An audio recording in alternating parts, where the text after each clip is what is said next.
Hello. Let me just plug this up because I'm thinking. Okay, yeah, that's better. Hello. I'm going to wait just maybe one more minute to see if anyone else hops on, and then we're going to get started. I'm going to take a few moments to clear the energy. I have this very small piece of Palo Santo left that I want to use up. It's like so small and burnt, but I just love Palo Santo. Don't you? All right. So hello and welcome. If you are new, my name is Nefertiti, and this is Webinar Wednesday. Today we're talking about emotions and illness, the connection. So one thing that we need to remember is that energy is always going to take the path of least resistance. Oh, by the way, you can find all of my information in the description box, and anything that I talk about in this webinar, I'm going to put supporting resources down below, and I'll probably pin it in the comments, or maybe no, I'll put it in the description box if you'd like to do further reading or research, or if there's something that you want to kind of delve deeper into, because I'm going to give you kind of an overview here. We're going to talk about emotions and how they connect to some of the, I don't want to call them general illnesses, but the ones that we hear about the most, and how we can approach our emotional healing in a practical way, because that's what my channel is about, spiritual practicality. So like I mentioned, energy is always going to take the path of least resistance. So of course, our mind is not the path of least resistance, right? Neither is our subconscious mind. Our subconscious mind, in a way, that's the entryway. But as far as the energy manifesting, the energy that we attract to ourselves manifesting, it's the easiest path is going to be the physical body. And I'm talking about those negative emotions, those traumas, those things that we don't, for whatever reason, we don't choose to process. We don't choose to heal from them. Instead, we choose to resist them, to stuff them down. And there's really nowhere for them to go if it's your energy, right?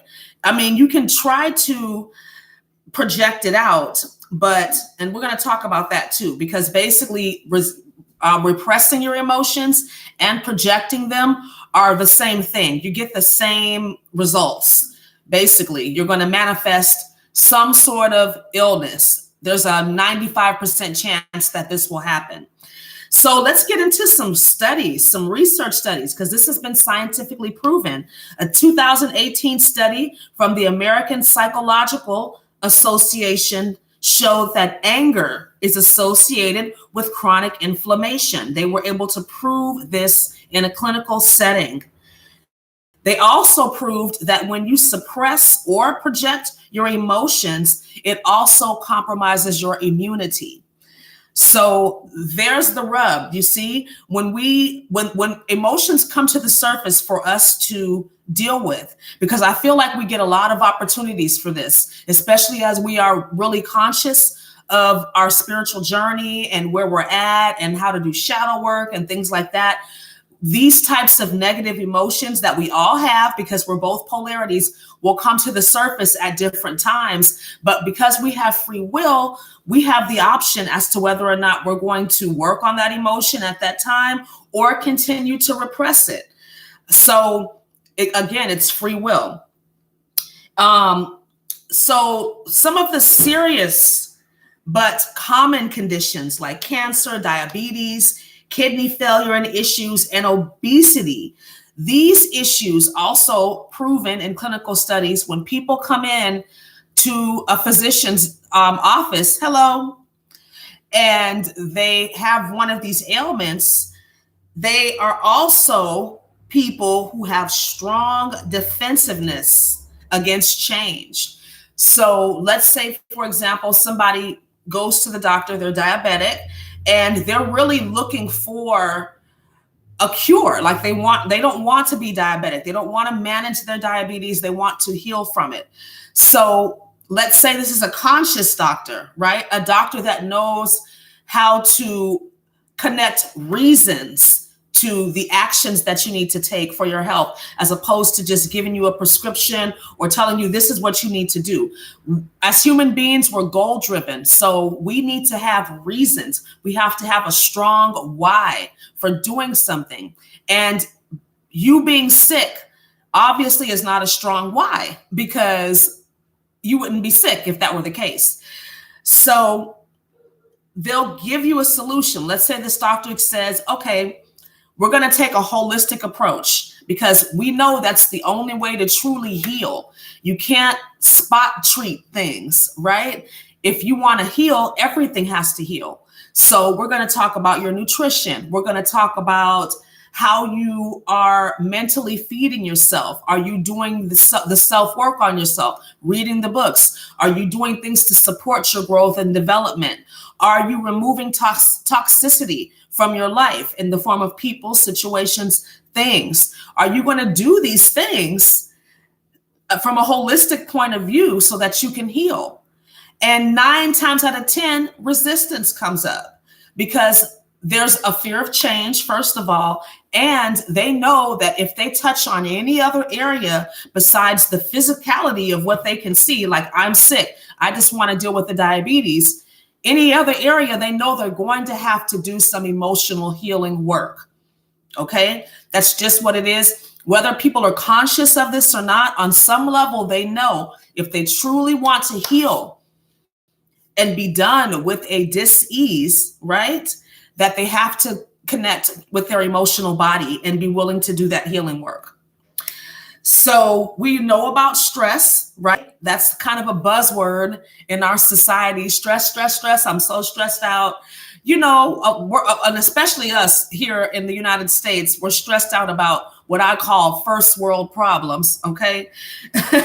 But this creates a cortisol spike in our body. We know this. I mean, we've known this for years. And repressing your emotions also has the same effect. So this is where spiritual bypassing comes in, okay?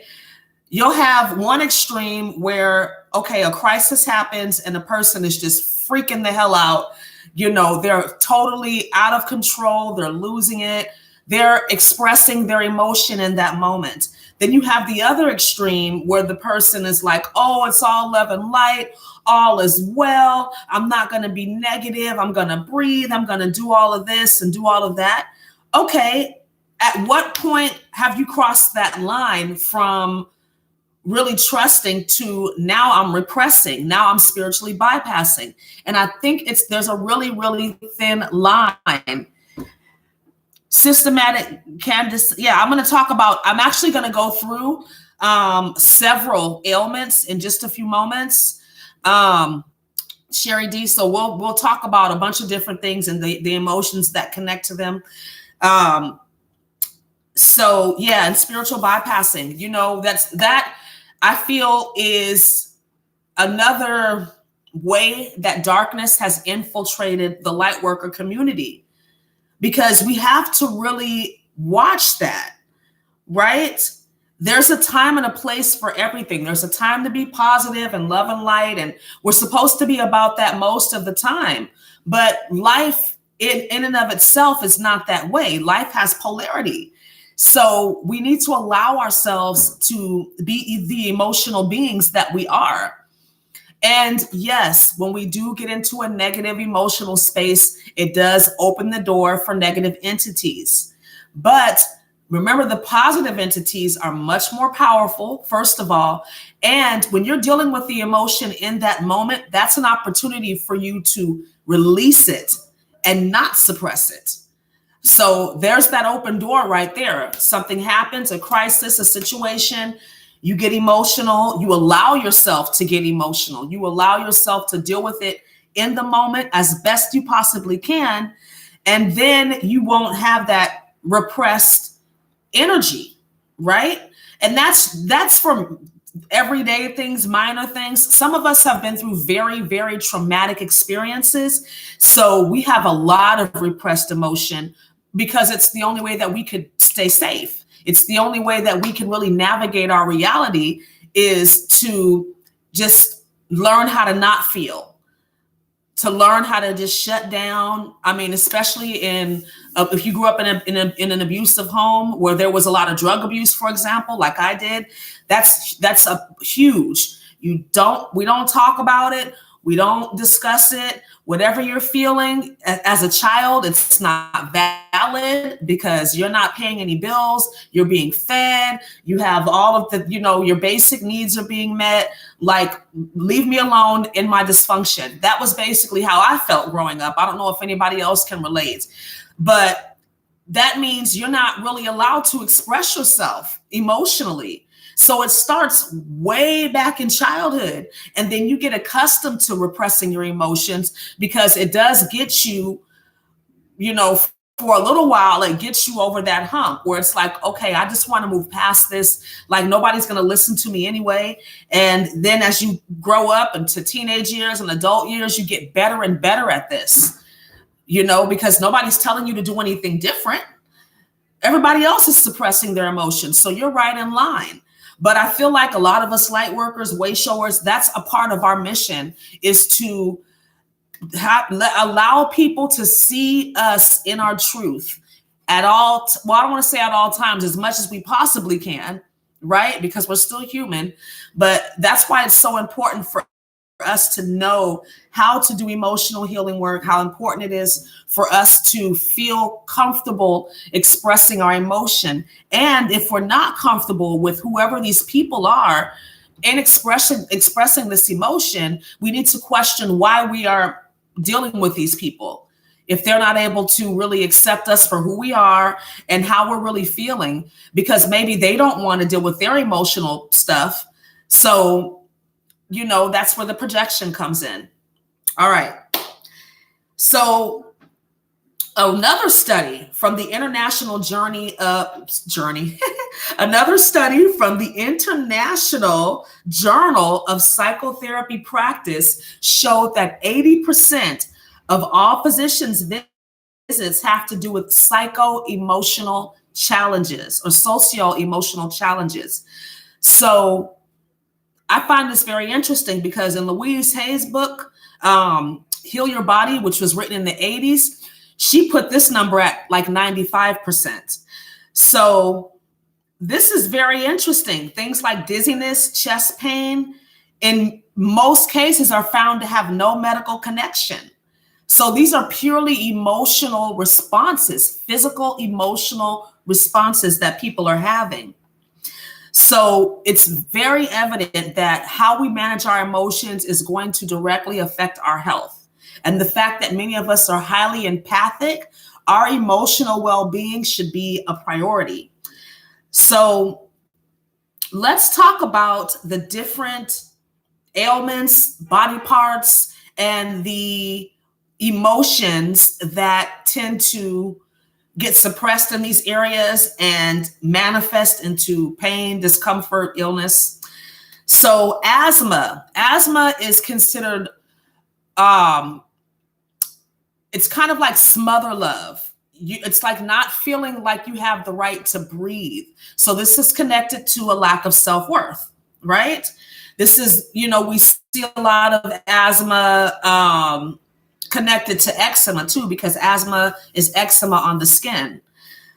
Bronchitis, anything having to do with the neck, the throat is obviously going to be connected to stifled communication or stifled creativity.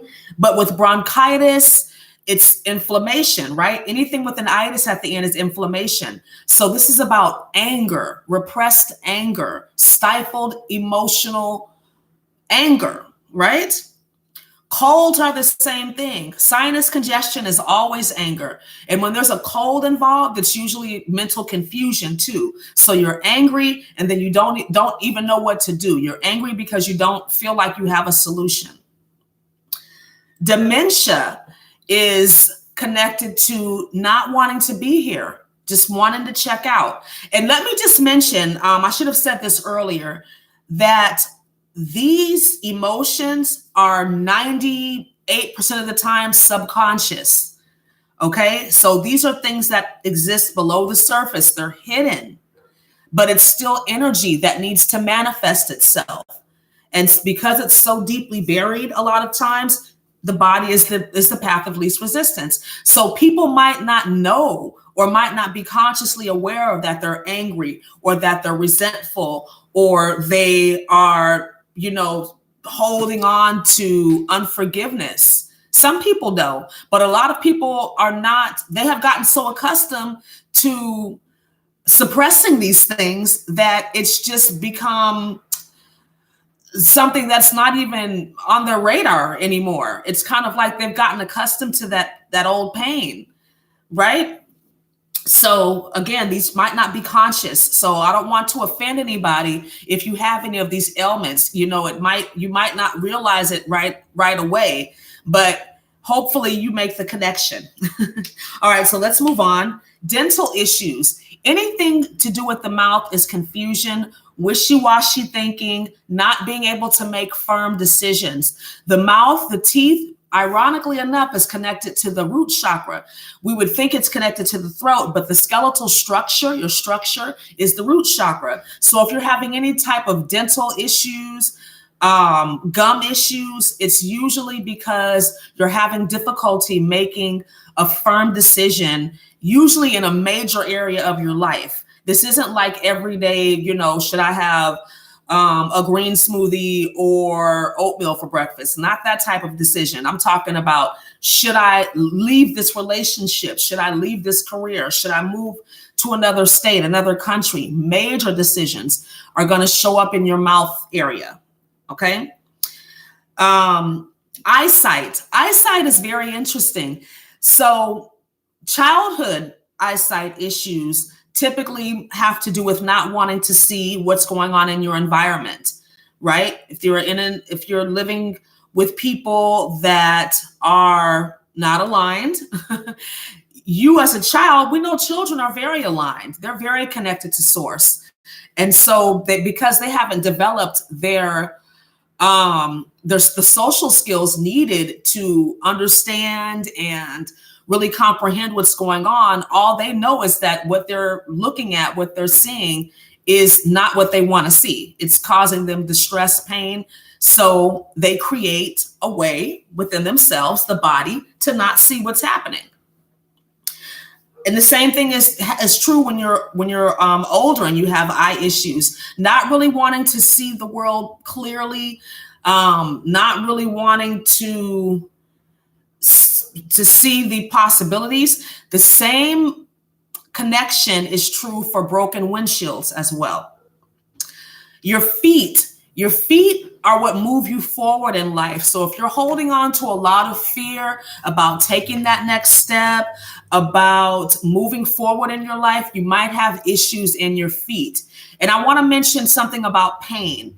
Pain in general, pain in and of itself is punishment. Guilt seeks punishment, and punishment creates pain.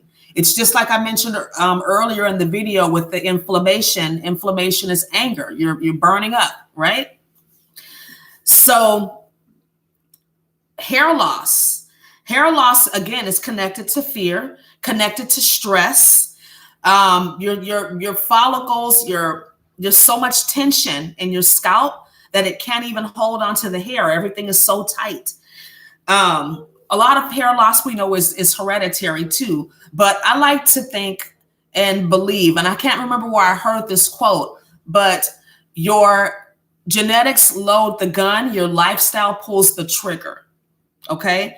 So maybe something is genetic or hereditary. That doesn't mean that it has to be a part of your reality. And I know this has been scientifically proven too. I don't have that study, but I know that Bruce Lipton, in his books, he talks about, especially in The Biology of Belief, he talks about this, how they have scientifically proven that people can change their genetics. They can change, they don't have to suffer from any hereditary ailments if they choose not to.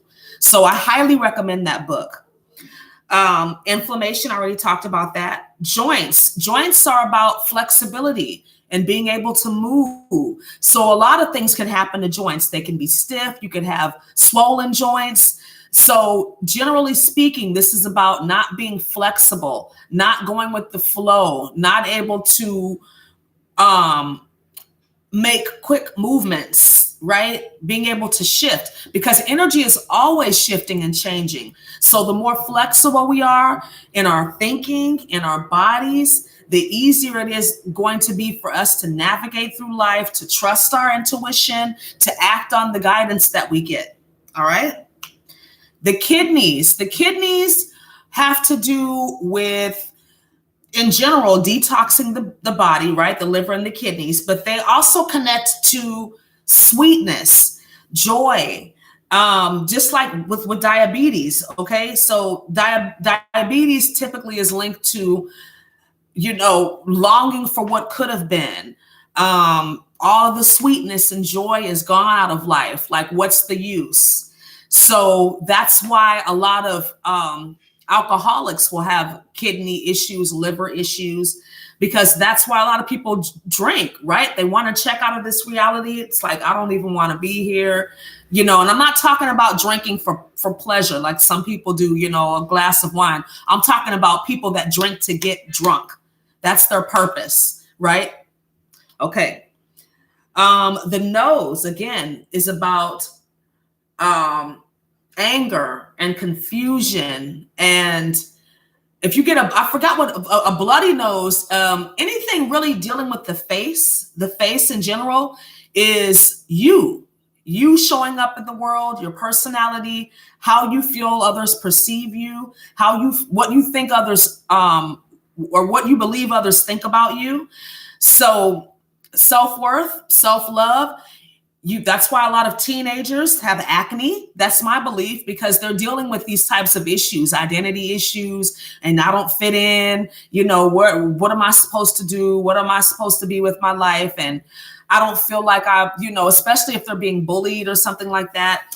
I mean, we're very complex. I'm speaking in general terms here. As human beings, things can happen to us for a variety of reasons, right? It's typically not just one reason why we have a certain illness or a certain situation in our life. It's usually a combination of things. But the vast majority of people will have this connection. So that's why I mentioned the teenagers and the acne, because we can see that. That's a really, clear one as far as I'm concerned.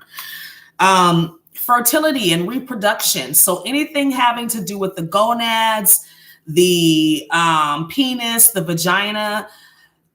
Okay, so let's separate these. So in males, this is about maybe you've taken a blow to your masculinity.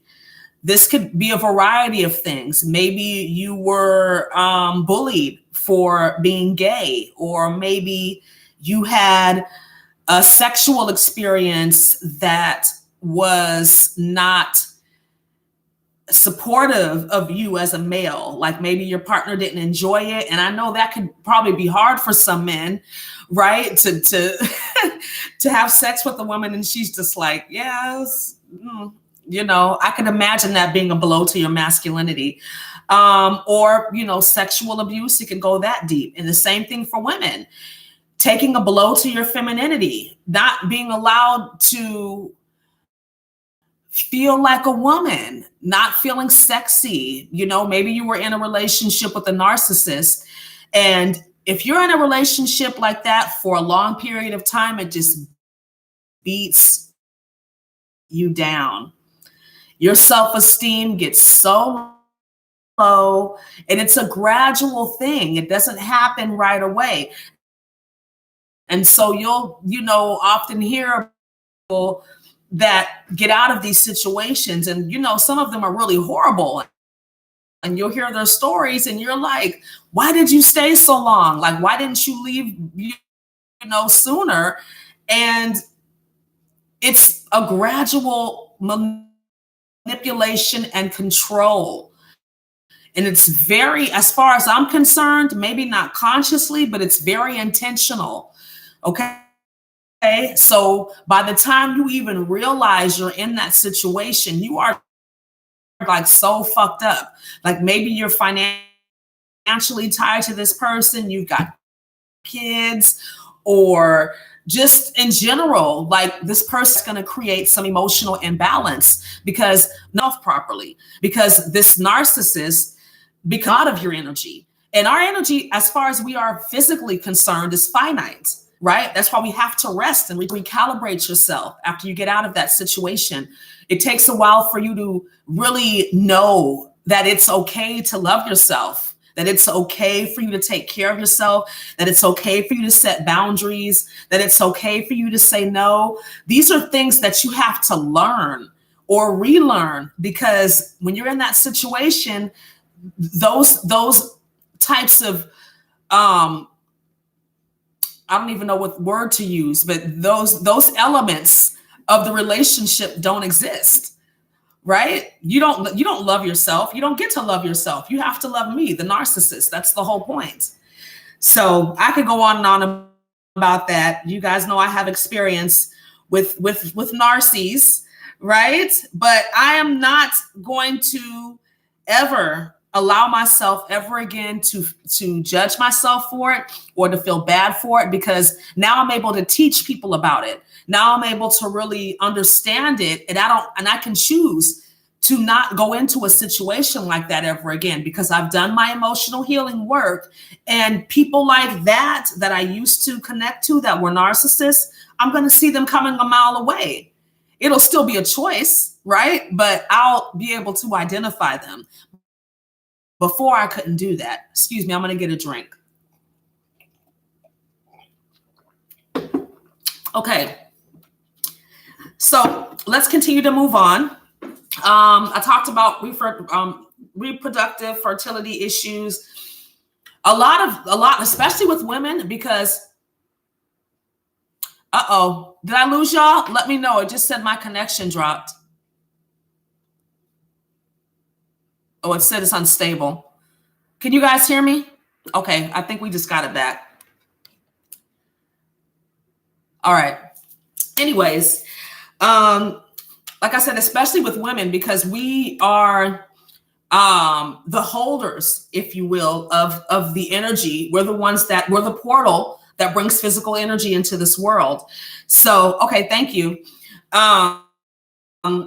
So when we take a blow to our femininity, it takes a long time to heal. And we're more inclined to repress our emotions just because we have a lot of them, first of all, and we're naturally receptive. So we'll repress our emotions, we'll take your emotions and repress them. And then before you know it, we've got breast cancer, or we've got a UTI, urinary tract infection, or we've got ovarian cysts, or we've got, now we need a full hysterectomy. And this depends on the intensity of the energy, right? I mean, it could be as small as you have been, I don't want to call that small, but it could be something as minor as somebody telling you that you're not pretty, that you're not sexy. And it can be as extreme as being raped, right? These are different ends of the spectrum, but they result in the energy, the density, the dense energy being suppressed, whatever, right? So now that we've talked, especially here in the United States, this is a matter of the heart, right? The interesting thing about heart disease, sometimes the first symptom is death. So that just lets you know, first of all, how powerful the heart chakra is and how much emotion it will actually suppress for you. That's how my mother died. My mother was 54 and she just dropped dead of a heart attack. And I'll be bold enough to say it. I know it's because she died literally of a broken heart. Her heart could not take any more of the abuse that my father and my sister were just totally inundating her life with. That's a whole other story. But I've seen this happen firsthand. I've heard about other stories of people, that were healthy, 40, 50 years old, exercised every day, never showed any signs of any health issues, and they just dropped dead. You never know what people are holding on to, right? We can't expect other people to know what we need. We have to have the courage to tell people, this is what I need, this is what I don't need, this is what I am willing to give to you. What are you willing to reciprocate? We need to be clear, and that requires courage, right? Throat chakra work, heart chakra work, solar plexus. These are the energies that we need to make to ensure, first of all, that we maintain our emotional health, because it is our responsibility. We can't project our emotions because it's the same result. If we repress them, we get sick. If we project them, we get sick. So we deal with them. And I'm going to give you some practical ways to do that. And then we're going to go into some question and answer. I want to make sure that we have enough time for that. So I'm going to give you 5 different ways to deal with your emotional healing. And you can use these all together. You can use one at a time. When it comes to emotional healing work, I always suggest you work with one thing at a time, just because you don't want a whole lot of emotional upheaval at the same time. And you want to give yourself time. Again, some of this stuff is really deep, and it might take a few tries. Maybe it'll take you a month or 2 working with one or 2 of these techniques before you start to see any results, before you really feel like you've had any breakthroughs. Okay. So the first one is shadow work. And I've talked about this a lot. This is just you consciously exploring your dark side, the side of you that's unseen, the side of you that you repress, that you hide from everyone, right? And that can happen in a variety of ways. You can get therapy.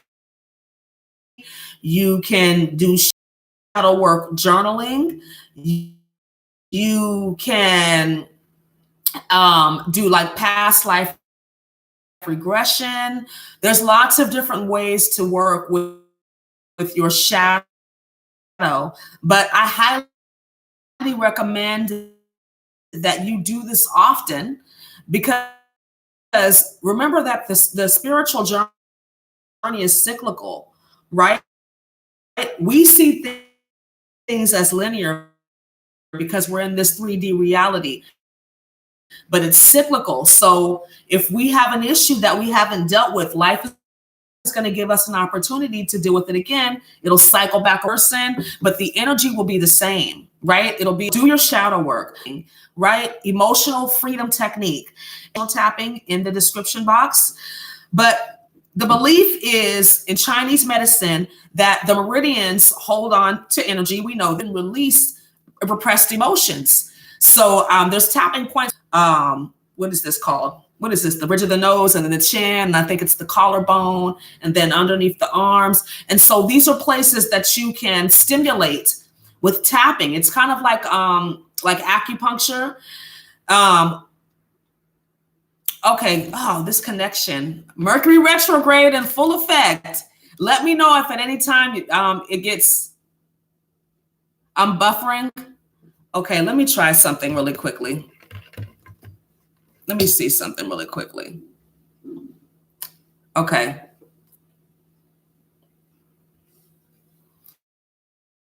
My modem is very temperamental. I probably need to replace it.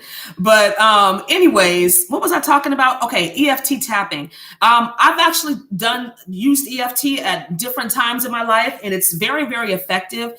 I would say if you're going to practice EFT, to do it for at least 30 days. I know there's some sites that recommend like 2 weeks, but I recommend a month, just because it takes, about 21 days for you to really get into the habit. And then it could take up to 90 days for you to see results, but at least a month. Try it for at least a month and see if it works for you. The third method for emotional healing is to work with crystals. You knew that was coming, right? So any of the blue or pink crystals or purple crystals are going to be great for emotional healing, specifically crystals that contain lithium. So like lithium quartz and then rose quartz. blue lace agate, lapis lazuli, amethyst is going to be very healing. Fluorite is going to be good for emotional healing, and heart chakra crystals. So at green aventurine, Kambaba jasper, malachite. I love malachite. Malachite is pretty intense though, at least for me when it comes to emotional healing. But watermelon tourmaline, pink tourmaline. Let's see, rhodochrosite. These are all great crystals for emotional healing. And I think I actually did a community post on crystals for emotional healing. So you can look at that. I think it was posted like maybe 2 weeks ago. So work with your crystals during your meditation. You can carry them with you. Watch my video on 5 ways to work with crystals in your everyday life, and you can use the crystals in that way.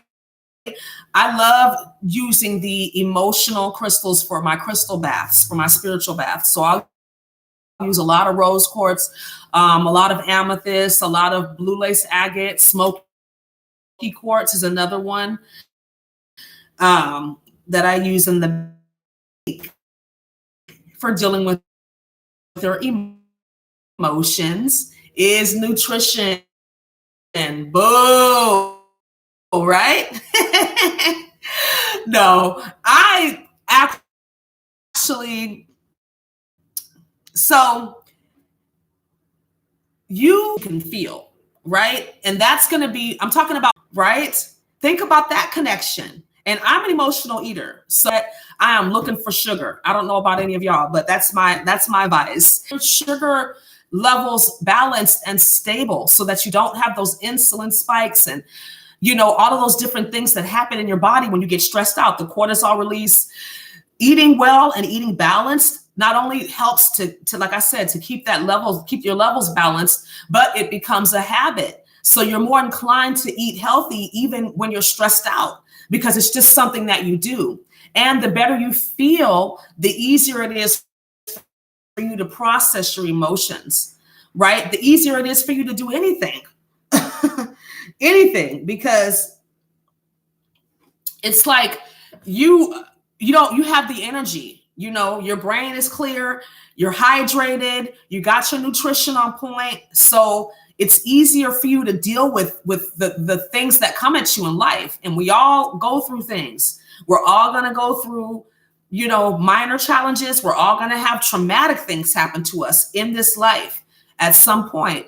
So the better you maintain your nutrition, in my opinion, the easier it is going to be for you to manage the onslaught of things that come at you in your life, and you're able to do everything else that you need to do.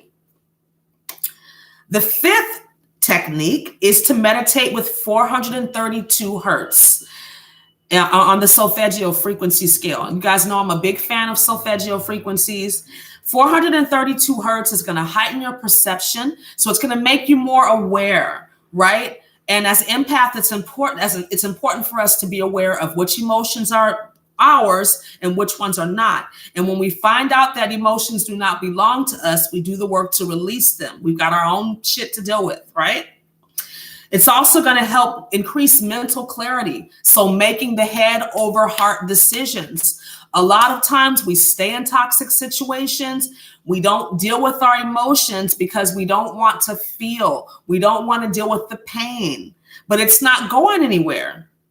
It's not going anywhere. We have to have the bravery, the courage, and the skills to deal with whatever emotional trauma that we have inside of us that's holding us back. And I just believe that meditation, sound healing, is just a very effective way of bringing these things to the surface. And the way it happens is you're meditating, you're contemplating, you'll get a memory, you'll get an image, you'll get a phrase, some sort of insight will come through, and it'll trigger an emotional response in you. So now that emotion is coming to the surface, and it may have been something you haven't thought about for years, something you forgot, but for whatever reason, it's still in your field and it's affecting you in a negative way. So there's your opportunity to release it. And as you continue to listen to 432 hertz, your cells get realigned, right? So it's a natural consequence that anything that is not in alignment, i.e. this negative energy, has to dissipate. It has to release itself, or it has to integrate. It has to, I don't know if it's even possible, baby, but I'm just trying to describe it in practical terms. It'll have to integrate in the sense that it'll have to match the vibration of your natural high vibing state, or the higher vibing state from that emotion. I hope that made sense. 432 hertz is also great for unlocking your intuition. So this is just a way for you to keep that connection clear. Remember, I've talked about this in other videos, that we're always connected. We're always spiritually connected, but our job is to keep the connection clean and clear. And if we've stifled emotions, if there are denser energies that we have not dealt with because we don't want to face the pain, then this can affect our connection because we feel unworthy. When these things are in our field, it makes us feel unworthy of receiving help. So even if we ask for the help, how can I heal from this? Because you feel so unworthy, you're not even going to allow yourself to receive the opportunity. You won't be aware enough to even recognize it when it shows up. So that's why I chose this specific frequency. I mean, you can use 639 hertz. That's for relationships. You can use 528 hertz. That's for healing the heart chakra specifically and upgrading your DNA. But I really feel like when it comes to using emotional healing techniques, it's about your head and your heart, because it's being systematic with it. Because when your feelings come online and they're negative and they're hard to process and deal with, it's your mental capacity to be disciplined enough to continue to move forward on that healing journey, no matter how painful it is. Because if you get into your feelings, you're going to stop, right? So you tell yourself mentally, this hurts, but I'm going to deal with this because it's blocking my progress. It's making me sick. All right.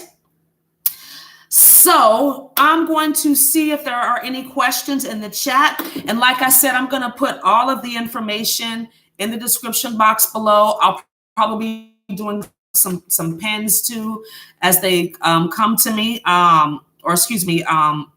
community posts as they come to me about some of the things we discussed here. But I hope this was helpful for you. So let's take a look in the chat, and we're at 43 minutes. We might just take an extra 5 minutes. Let's see.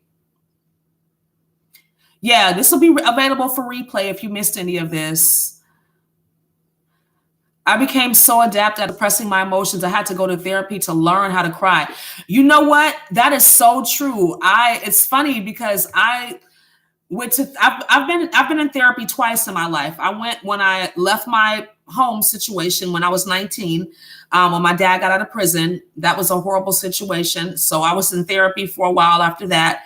And then when my mother passed, I went through grief counseling. And it's funny. Same thing. I had to learn how to cry. I had to learn how to believe that it was okay for me to cry, because I had been told all of my life that I wasn't allowed to.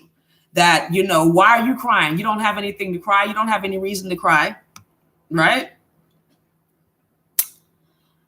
Must master the energy emotions is energy in motion. Absolutely. Absolutely. Energy, emotion is energy in motion. I mentioned that earlier, right? Energy is always changing and shifting.